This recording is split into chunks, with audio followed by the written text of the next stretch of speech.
For tonight's main news, as we came on air, the BBC published the initial findings of the McQuarrie report into what went wrong in Newnight's botched report on child abuse.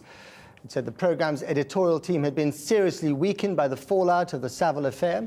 During the editorial decision-making process, basic journalistic tests were not completed. Identification wasn't confirmed with the victim by showing him a photograph. No right of reply was offered to Lord McAlpine, the unnamed and innocent man at the centre of these allegations. And there was a different understanding among those involved of who was responsible for the final editorial sign-off of that story. Well, I'm joined now from Westminster by the Labour MP and former Culture Secretary, Ben Bradshaw. Ben Bradshaw, I guess you're unique in the world because you're not just a former Culture Secretary, but also a former BBC foreign correspondent.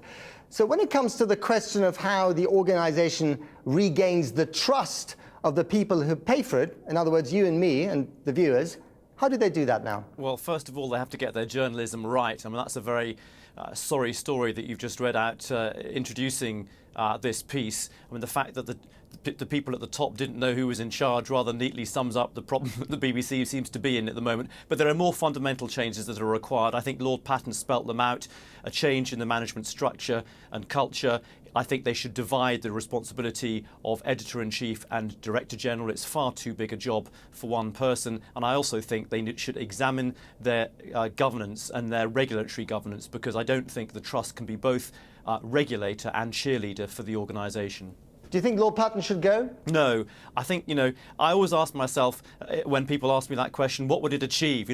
Would it improve things? I actually don't think that George Entwistle's departure has improved much, if anything. And I certainly don't think Lord Patten going now. I think he needs to implement the changes that he has rightly recognised the BBC needs. He needs to be given some time to do that, see these inquiries and reports come back onto his desk and act on them. We can make a judgment then a few weeks, a few months down the line. But to get rid of Lord Patten now would just leave the BBC in total chaos, and I think politicians who are saying that should back off and respect the BBC and the Trust's independence. What about the money? Should George Entwistle hand back half of his golden handshake? No. George Entwistle was paid less than half the salary of his predecessor. He was not responsible for the crisis the BBC is in now, and some would say, rightly, I think, that he's been treated rather shabbily. And I think, politicians, again, should stop. So should he have stayed?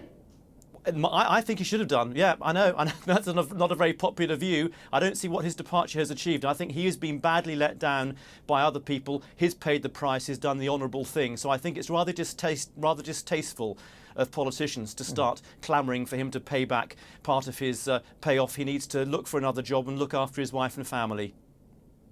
All right. Ben Bradshaw, thank you very much indeed. Thank you.